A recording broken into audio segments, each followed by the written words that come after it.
ब्रह्मा मुरारी त्रिपुरांतिकारी भानु शशि भूमि सुत बुधश्च गुरुश्च शुक्र शनि राहु केतव सर्वे ग्रहासु शांतिर्भवतु। राम नाम सुखदाई भजन कर भाई कि जीवन दो दिन का।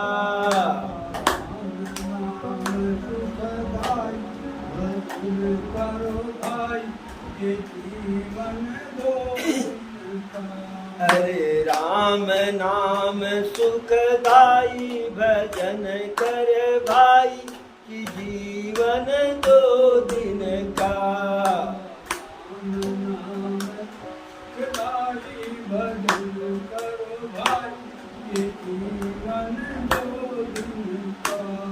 दो दिन का भैया दो दिन का।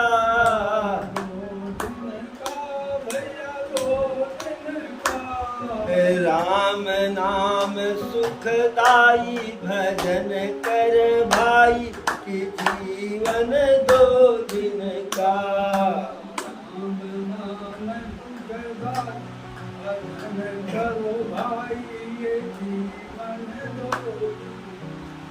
ये जीवन है ये पानी का बुल्ला।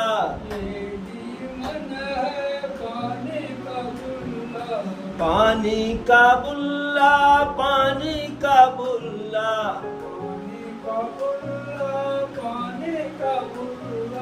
ये जीवन है ये पानी का बुल्ला।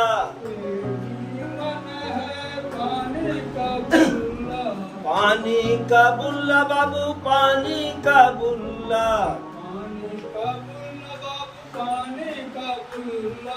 हवा चले ये फूट जाई हवा चले ये फूट जाई भजन कर भाई कि जीवन दो दिन का। भजन करो भाई जीवन दो दिन का। हवा चले ये फूट जाई भजन कर भाई ये जीवन दो दिन का।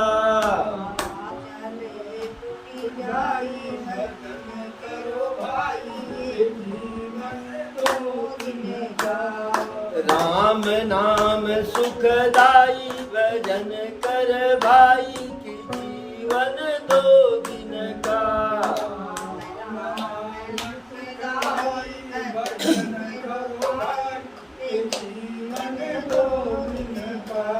ये जीवन है ये माटी का पुतला। ये जीवन है माटी का पुतला। माटी का पुतला है माटी का पुतला। उदय पर ये गल जाई भजन कर भाई कि जीवन दो दिन का।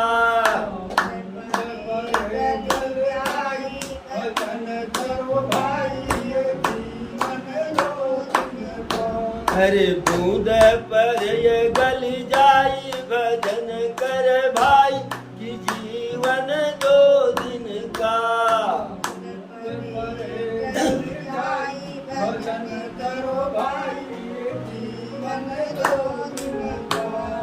राम नाम सुखदाई भजन कर भाई कि जीवन दो दिन का। भजन करो भाई ये जीवन है कागज की नैया।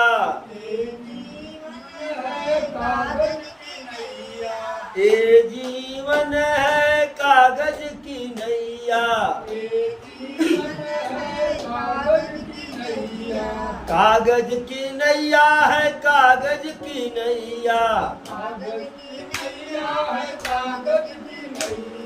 ये जीवन है कागज की नैया, ये जीवन है कागज की नैया, कागज की नैया है कागज की नैया, कागज की नैया है कागज की नैया। झोंका चले उड़ जाई भजन कर भाई की जीवन दो दिन का,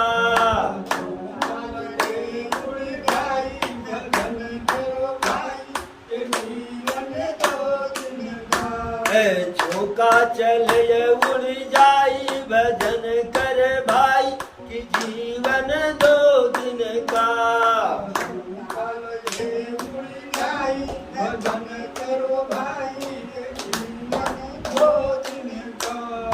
राम नाम सुखदाई भजन कर भाई की जीवन दो दिन का।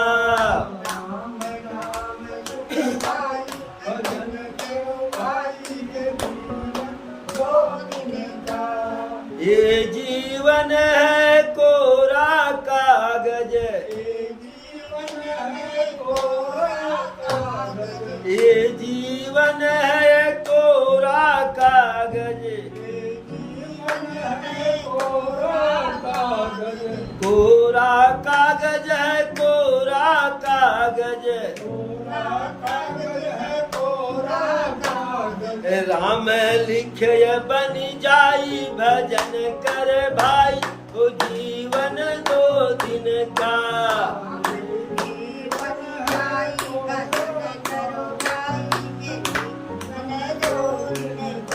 अरे राम लिखे बन जाई भजन कर भाई की जीवन दो दिन का।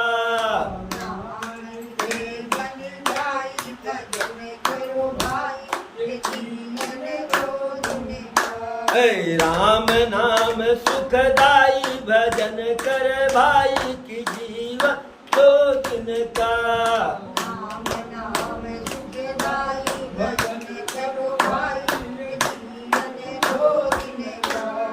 राम नाम सुखदाई भजन कर भाई की जीवन दो दिन का।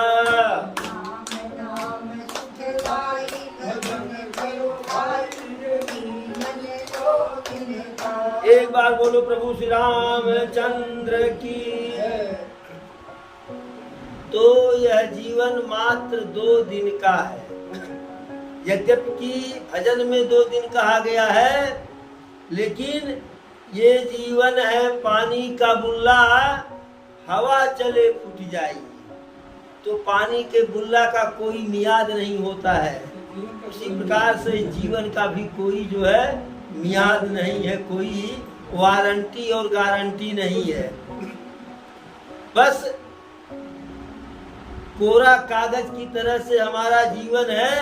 यदि इसे मानव जन्म को पा करके भगवान के नाम का भजन कर लिया तो जीवन जो है बहुत ही सुंदर है, बहुत ही बढ़िया हो गया। तो देवता भी हमारे सामने फीके हैं। यदि मानव शरीर को प्राप्त करके भगवान का तन मन वचन से भजन हो गया, और यदि मनुष्य का शरीर मिलने के बाद भगवान का भजन नहीं हुआ तो 84 लाख योनि में सबसे निकृष्ट मानव का शरीर है। भजन हुआ तो सबसे उत्तम, और भजन नहीं हुआ तो सबसे व्यर्थ। अरे धरि धीरज उठी बैठ भुआलू, और कहु सुमंत्र कह राम कृपालु। कहाँ लखन कहूँ राम सनेही, और कह प्रिय पुत्र बधु बय देही। बिलपत राऊ बिकल यही भांति, और भाई जुग सरिस सिराती राती। तापस अंध साप सुधियाई, और कौशल्य ही सब कथा सुनाई। भयउ बिकल बरनत इतिहासा, और राम रहित धिग जीवन आशा। सो तनु राखी करब मैं कहा, और जेहि न प्रेम पनु मोर निबाहा। हा रघुनंदन प्राण प्रीते, और तुम बिन जियत बहुत दिन बीते। हा जानकीय लखन हा रघुबर, हा पितु हित चित चातक जलधर। राम राम कही राम कही, राम राम कही राम कही, राम राम कही राम। तनु परिहर रघुबीर बिरह, राउ गयऊ सुरधाम। जब सुमंत्र जी आए और महाराज का पता लगाते हुए माता कौशल्या के राजमहल में गए, और जब सारी कथा बता डाले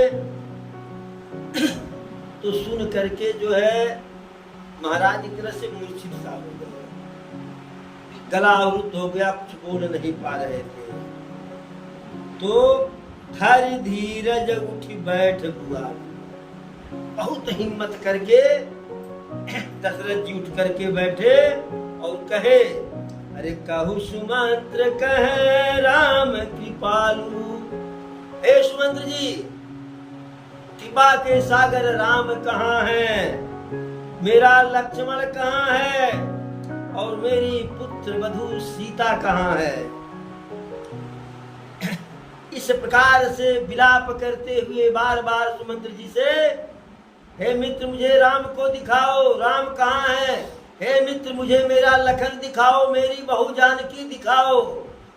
इसी प्रकार से विलाप करते करते जो है नाना प्रकार से व्याकुल हो रहे हैं, और दुख की रात्रि व्यतीत कहाँ होती है। अरे भाई जुग सरिस सिरात न राती, रात्रि युग के समान हो गई, बीत ही नहीं रही है। ठीक उसी समय महाराज दशरथ के मन मस्तिष्क में श्रवण कुमार के माता पिता का जो है ध्यान आ गया। जो श्रवण कुमार के पिताजी जो है अंधे माता पिता, उनके पिताजी श्राप दिए से उस श्राप का जो है पूरा कथानक याद आ गया। पूरी बात जो है कौशल्या को सब सुना डाले कि ऐसे ऐसे उस तपस्वी ने मुझको श्राप दिया था कि जैसे मैं अपने पुत्र के विरह में व्याकुल होकर के पुत्र के मोह में तड़प तड़प के मर रहा हूँ। हे महाराज, वैसे आप भी पुत्र विरह में आपको भी अपना प्राण त्यागना पड़ेगा। जब वह कहानी वह वृत्तांत मस्तिष्क में गूंजा, याद आया, तो दशरथ जी तो वैसे था कि जीवन मोर दिग जीवन मोर राम बिना, कि राम के बिना जो है जीवन वैसे बेकार है। लेकिन तब बिल्कुल जो है एकदम पूरा पूरा समझ गए कि अब अंत समय है, अब चलना ही चलना है। श्रवण कुमार के माता पिता जन्म से अंधे नहीं थे, जन्म से अंधे नहीं थे। श्रवण कुमार के माता का यूं कहिए कि जो श्रवण कुमार के पिता हैं वह श्रवण कुमार के माता के दूसरे पति। उसके पहले जो है श्रवण कुमार की माता एक गरीब जो है गरीब पुरुष के साथ उनका ब्याह हुआ था, निम्न वर्ण में जो है। तो गरीबी था जो है, एक वैश्य के यहाँ, संपन्न वैश्य के यहाँ श्रवण कुमार की माता जा करके घर का काम करती थी, जैसे चौका बर्तन इत्यादि जो है। उसके यहाँ कोई दूसरा परिवार था नहीं, वैश्य के यहाँ, बनिया के यहाँ। देखिए, जब धन आता है तो नाना प्रकार की बुराई जो है पैदा कर देता है और नाना प्रकार के दोष धन कर देता है। तो उसी प्रकार से वैश्य के पास, बनिया के पास धन पर्याप्त था, घर में कोई परिवार नहीं, और एक युवा स्त्री आकर के काम कर रही है, कोई दूसरा नहीं देखने वाला, टोकने वाला। अब धीरे धीरे धीरे धीरे उस घर में काम करते करते जो है, जो बनिया था वैश्य, उसकी नियति जो है श्रवण कुमार की माता पर धीरे धीरे बिगड़ने लगा। अच्छा, आग और खर एक साथ हो तो जलने में, आग लगने में देर लगता नहीं है। जब उस घर में कोई नहीं रहता था, 2 घंटा 4 घंटा ही काम करने जाती थी, और जब उसकी नियत खराब हुई, अब वो घरा बाहर दो, अब वो घरा बाहर दो, तिनका चौका लगा दो, पोछा लगा दो, अरे हमें देर हो रहा है, बदले में हम और पैसा दे देंगे। तो सब करते करते जो है धीरे धीरे निकटता बढ़ती गई। तो श्रवण कुमार की माता कही कि यह ठीक नहीं हो रहा हमारे आपके बीच में, यदि हमारा पति जो है जान जाएगा तो बहुत बुरा हमारे लिए हो जाएगा। तो बनिया कहा कि इस घर में जब हम ही और तुम ही हैं, तो हमारा तुम्हारा पति जानेगा कैसे, कोई तीसरा है ये नहीं है। बात उनके भी समझ में आ गई, और सबसे ज्यादा समझ में आई कि मजदूरी ज्यादा मिलने लगा। शुरुआत में जो बनिया के तरफ आकर्षित हुई, उसके प्रस्ताव पर जो मानी, इसीलिए मानी कि पैसा ज्यादा मिलेगा तो घर का खर्चा आसानी से चल जाएगा। लेकिन यह रुपया वाला मोहब्बत कब धीरे धीरे असली मोहब्बत में बदल गया, यह श्रवण कुमार की माता समझी नहीं पाई। अब अपने घर पे कम समय और उस बनिया के घर पे ज्यादा समय ले लें। धीरे धीरे ऐसे चलता रहा, तो ऐसा भी हुआ कि आज जा रहे सेठ जी के यहाँ ज्यादा काम है, रात्रि में आ नहीं पाऊंगी। जब समय बीतता गया तो उनके पति को शक हुआ कि भाई जब उनके घर में कोई रहता है कितना काम होगा। तो वह धीरे धीरे पता लगाने लगा, धीरे धीरे पता लगाने लगा। अब जब उसका जो है दखल इन दोनों के बीच में बढ़ने लगा पति का, तो श्रवण कुमार की माता कही जाओ हम तुम्हारे साथ रहबे नहीं करेंगे, उसी के साथ हम उसी के साथ रहेंगे। अच्छा, श्रवण कुमार की माता के पहले वाले पति और जिनके पुत्र श्रवण कुमार, यह महाराज दशरथ के ही जो है चक्रवर्ती राज्य में एक छोटे से राज्य राजा के राज्य में पड़ते करते। तब वह जो इनकी माता का पहले वाला प्रथम पति था, वह राजा के पास गया कि महाराज आपके राज्य में मेरे साथ अन्याय हो गया, मेरी पत्नी गरीबी के चलते फला के यहाँ काम करने के लिए गई, और फला ने जो है गरीबी का हमारे जो है लाभ उठाया जो है, और हमारी पत्नी को फुसला बहला करके जो अपने पास रख लिया है। अब जब महाराज बुलवाए राजा, तो श्रवण कुमार की माता और उनके पहला वाला जो पति था, इन जो बनिया था, ये दोनों तो कांप गए कि अब प्राण दंड तो मिल ही जाएगा। क्योंकि बात राजा के समय में न्याय होता था कि नहीं कि 5 साल 6 साल मुकदमा चले, दोनों पक्ष सुनने के बाद त्वरित न्याय। आवाज की तरह से ऐसा भी नहीं था कि संविधान खतरे में पड़ जाएगा, जैसा दंड वैसा न्याय। तो महाराज के सामने श्रवण कुमार की माता और वह बनिया यानी श्रवण कुमार के पिता, ये दोनों अपना अपराध जो है कबूल कर लिए, स्वीकार कर लिए। हाँ महाराज मुझसे गलती हुई, लेकिन अब हम इस गलती को दोबारा नहीं करेंगे, हमें माफ कर दीजिए। तो हुआ कि प्राण दंड देना है तो बड़ा उन्हें विनय किए, तो प्राण दंड नहीं दिया गया, प्राण दंड नहीं दिया गया। और जो श्रवण कुमार की माता का पहले वाला पति था, कहा अब हमको न्याय महाराज मिल गया, अब इस पत्नी को मुझे रखना नहीं। महाराज ने कहा कि तुम दोनों का जो तुम दोनों के व्यवहार में परिवर्तन आया, एक दूसरे के प्रति आकर्षण बढ़ा, उसमें सबसे ज्यादा जो है दोषी नेत्र है, तो दोनों को अंधा बना दिया गया। अब दोनों जब अंधा हो गए तो यदि चाहते तो अपने घर ही रह जाते, लेकिन उन दोनों को लज्जा लग रहा था समाज में रहने में, तो दोनों जंगल में चले गए।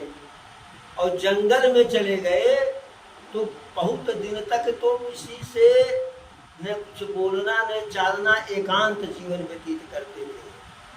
धीरे धीरे, हालांकि मन उनका निर्मल वैसे हो गया था, वह दोनों जंगल में प्रायश्चित करने के लिए गए थे, जंगल में प्रायश्चित करने के लिए गए थे। अब धीरे धीरे प्रायश्चित करते करते, भगवान का भजन करते करते उनका जो है भगवान के भजन में मन लग गया। वहाँ जंगल में जो ऋषि मुनि रहते थे, जो संत रहते थे, उनके पास जाकर के उठने बैठने लगे, तो और मन निर्मल हो गया। संत मिलन कर जाइए तज ममता अभिमान, तो संत सत्संग करने गए जो है, धन्य घरी जो होई सत्संगा, तो सत्संग में जाने लगे, मन एकदम निर्मल हो गया, पवित्र हो गया। अब धीरे धीरे जो है राम भगवान के भजन में जो है पति पत्नी रम गए और एक साथ रहते थे। संयोग हुआ, संबंध हुआ, तो श्रवण कुमार गर्भ में आ गए।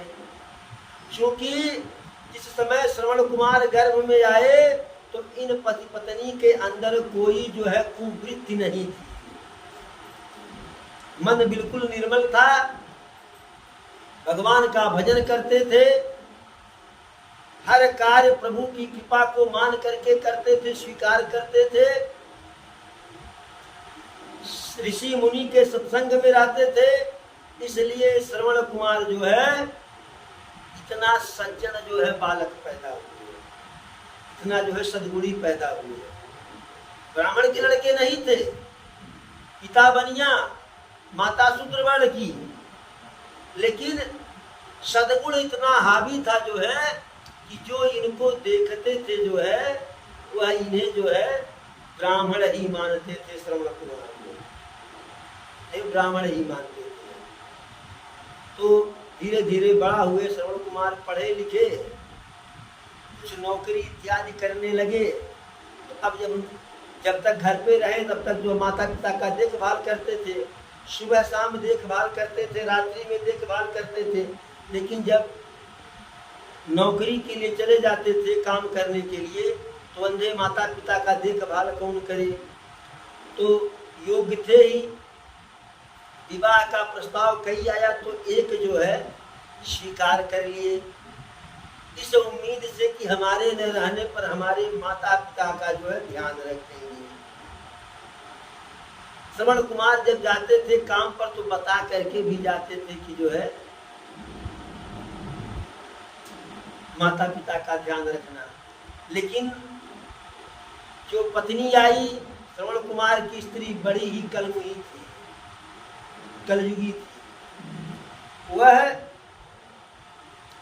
जिस पतीले में भोजन बनाती थी, ऊपर तो एक मुंह था लेकिन नीचे दो पार्ट था। प्रायः घर में खीर बनता था, क्योंकि श्रवण कुमार माता पिता के भोजन इत्यादि की बड़ी अच्छी व्यवस्था करना चाहते थे, तो प्रायः खीर उनके यहाँ बनता था। तो एक पार्ट में, एक वाले हिस्से में खीर बने, दूसरे वाले में उसे खिचड़ी डाल दी। और जब उसी में से परसती थी तो खिचड़ी में से नमक वाला भात जो है, तो श्रवण कुमार तो बुझ नहीं पाते थे कि खिचड़ी है कि जो है नमक वाला भात है। यक्के में से निकाल करके देती थी रात्रि में। एक दिन ऐसा हुआ कि श्रवण कुमार का भोजन उसी पतीले में से पहले निकाला गया और पिताजी वाला बाद में निकाला गया। तो पिताजी वाला भोजन जो है गर्म था, तो कहे कि पुत्र हमारा वाला भोजन बहुत गर्म है, अभी हम जो है थोड़ी देर बाद खाएंगे। तो श्रवण कुमार अपनी थाली आगे बढ़ा दिए और कहे कि यह ठंडा है, इसको आप खाइए। अब उनका वाला अपने ले लिए। तो जैसे ही उनके पिताजी भोजन जो है ग्रहण किए, कहे पुत्र आज घर में कोई उत्सव है, कोई त्योहार है। तो कहे ऐसी तो कोई बात नहीं, कहे आज खीर बना है। तो श्रवण कुमार कहे खीर तो पिताजी प्रायः अपने यहाँ बनता है शाम के समय में। कहे ना बाबू ना, हम तो कई वर्षों के बाद आज खीर पहली बार खाने को पाए हैं। अब श्रवण कुमार का तो माथा टनक सा गया कि अभी परसों खीर बना था, उसके 2 दिन पहले बना था, उसके 4 दिन पहले बना था, ये क्या हो रहा है। तो अपना वाला ग्रहण किए तो नमक वाला भात था जो है, ये कहीं पतीली में 2 तरह से कैसे जो है, निकट से गए देखे उसमें 2 पार्ट था जो है। पत्नी ने बहुत अनुनय विनय किया, लेकिन श्रवण कुमार कहे कि हमें तुम्हारी आवश्यकता मात्र माता पिता के सेवा के लिए थी और तुम उस पर खरी नहीं उतरी। अब तुम्हारा हमारा रिश्ता। श्रवण कुमार अपनी जीविका का परित्याग कर दिए और माता पिता की सेवा करने लगे। एक बार माता पिता के मन में इच्छा जागृत हुई कि पुत्र हम तीर्थाटन करना चाहते हैं, तीर्थव्रत करना चाहते हैं, लेकिन बड़ी समस्या आता, रहने दीजिए, नहीं करेंगे, बड़ी दिक्कत होगी। श्रवण कुमार कहे पिताजी ऐसी क्या बात है, क्यों दिक्कत होगी, हम हैं न, बेटा जवान और आपको तीर्थ करने में दिक्कत। आप तो वही जो है भार बहिया बना करके जो है कांवर में एक तरफ माता को एक तरफ पिता को बैठा करके जो है सारे तीर्थ करते करते जो है सरजू जी का तीर्थ, ये था कि अपने ही यहाँ है, इसे बाद में कर लेंगे। सरजू जी का तीर्थ करने के लिए, स्नान करने के इत्यादि के लिए आए और प्यास लगी, माता पिता को जल भरने के लिए गए। यहाँ 2 बात आती है। एक तो लोग कहते हैं दशरथ जी शब्द भेदी बाण जानते थे, तो शब्द भेदी बाण जानते थे तो शब्द तो जहाँ घड़ा भाई ऐसे कोई घड़ा भरेगा नहीं, ऐसे भरेगा न, तो जहाँ घड़ा बुड्ढे से हो रहा है वहाँ बाण लगेगा न, सीधे पे कैसे बाण लगेगा। शब्द भेदी बाण जानते थे। तो कुछ लोग कहते हैं, कुछ तर्क है विद्वानों का कि दशरथ जी शब्द भेदी बाण जानते थे, उनको लगा कि कोई हिरण सरयू जी में जल ग्रहण कर रहा है, हिरण का निशाना लगाए मृग जान करके, और वह जाकर के श्रवण कुमार के सीने पर लगा। कुछ लोग कहते हैं नहीं, कुछ लोग कहते हैं कि नहीं, यदि श्रवण कुमार को, जैसे रावण जो है जानता था कि दशरथ के पुत्र से जो है, दशरथ के पुत्र के द्वारा हमारे कुल खानदान का संहार होगा, तो ऐसा करें कि दशरथ को जैसे ही दशरथ जी मैंने इसमें दोषी सिद्ध होंगे, तैसे श्रवण कुमार इनको श्राप दे देंगे। दशरथ नहीं रहेंगे तो पुत्र कहाँ से होगा। तो जो बाण दशरथ जी मारे थे वह तो श्रवण कुमार के घड़े पर लगा था, लेकिन रावण जो बाण मारा वह बाण जा करके जो है श्रवण कुमार के सीने में लगा। लेकिन इस जो है तथ्य को दशरथ जी समझ नहीं पाए, क्योंकि रावण अदृश्य हो गया। यह समझे कि मेरा ही बाण सीने में लगा है, तो जा करके बताए तो श्रवण कुमार के अंदर तो सद्विचार था, सद्गुण था, वह मान लिए कि धोखा हो गया होगा और इसमें महाराज का कोई दोष नहीं है। यदि ऐसे महाराज को श्राप दे दूंगा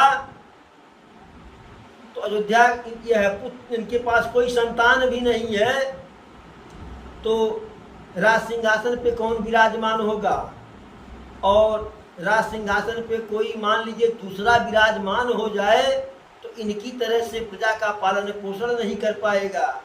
तो श्रवण कुमार कोई श्राप नहीं दिए, एक अनुरोध की अनुनय विनय किए, है महाराज हमारे माता पिता